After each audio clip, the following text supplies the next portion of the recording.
When you're negotiating, your goal is are you trying just to get it to as close to zero as possible? Or are you trying to get it to where it's like, look, we're going to pay this and be kind of good? If we are successful with sort of this business impact assessment at the front end, we would have a budget, like a range that we feel like it makes business sense to pay. I specifically say, don't just ask me to try to get it to zero. That's not a good strategy. And so we try to come up with a number before I ever engage the bad guys that the business says, I think this makes, if we get to in this range, I think that's something we can make business sense out of. And that's what we do. Okay, so then I mean, like you said, anybody that's been hit with ransomware, you get the little pop up that basically says you're fucked and here's who you need to contact and whatever else. And for you, the goal is to get in there and say, look, they're asking for 10 million. If we can get them to two, are you guys good with that? And if they Yeah. say yes, then that's basically what you're going Can I, for. in most of the groups we've done many cases with, so I can tell you whether that's even possible. Like there are certain groups that will not, they have a floor that they will not go below. They'll burn six figures. These guys will walk away from $150,000, right? Or whatever, stuff like that. So So when they're from the adversary perspective, like when it gets to that stage of, fuck this, I'm out, do they do more to nuke the business or do they just typically go throw their hands up and move on to the next thing? they dump the data on the shame sites, but that's about it. And then they move on to the next because they got 40 victims or something, right? So they So I just mean, move on. if you're one of those folks that there's been some businesses where they just go, you know what, like up yours, go ahead and dump it. I mean, is that a good strategy or is that Well, so maybe that's a good segue to the whole, ethical component of it too. There's some moral obligation if the data that they're going to dump could harm people. But on the flip side, I did a talk kind of late last year at B-Sides, Florida, where I partnered with this guy, Paul Marinan, who's one of a, he's a crypto investigator, blockchain investigator guy. He's really good. Also, he has like this sultry Irish accent, so he sounds better on stage than I do.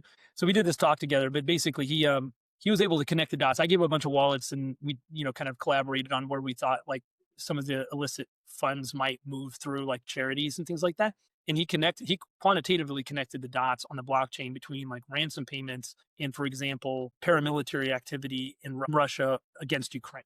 So then back to the original gate of like ethics or like values, it's like, okay, if I told you right now that if you make a payment, some amount of that money is going to be used to harm human beings. And so for me, it's getting harder and harder to justify paying these. I still do these, but because I feel like if you're going to pay as little as possible. sure? But I'm really advising people against making the payments at this point But I for mean, that if reason. I'm small business and I have, I don't know, 50 employees or something, and if we're gonna go down because of this ransomware thing, and that means 50 people that are my folks may not be able to pay their bills and feed their family. Like on my scale, and I don't most people are just honest, like I don't give a fuck about some dude in Ukraine. Yeah. So do we just pay the bill?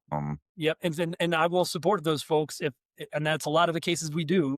And so Group Sense does mostly higher end ones. I do a lot of pro bono ones for the folks that meet the profile that you talked about. And so and they're like, a lot of them are not just like employees, they're like family members. Yeah, right. And so, yeah, I'd rather, if they're going to make a payment, I'd rather them pay as little as possible. Yeah, and I mean, it's is the majority of this stuff. It seems like the majority of it's probably going towards criminal organizations, former Soviet socialist bloc area, like LATAM is starting to pick up a little bit. But I mean, Yeah. I I've mean, heard tell that the drug cartels are getting involved in this, and it's and, easy money.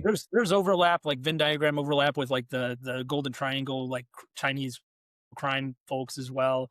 It's all interconnected, but still, I believe that the bulk of this is some guy in Russia buys a new watch and goes to a club in St. Petersburg. So a lot of the money gets just blown, but like some of it doesn't. So then, I mean, from you were mentioning earlier before I started recording, like if you were going to tell somebody do these things, like what is the thing that they should do? And I know that I'm leading the witness here, but I want folks to hear it from a guy that literally does ransomware negotiation.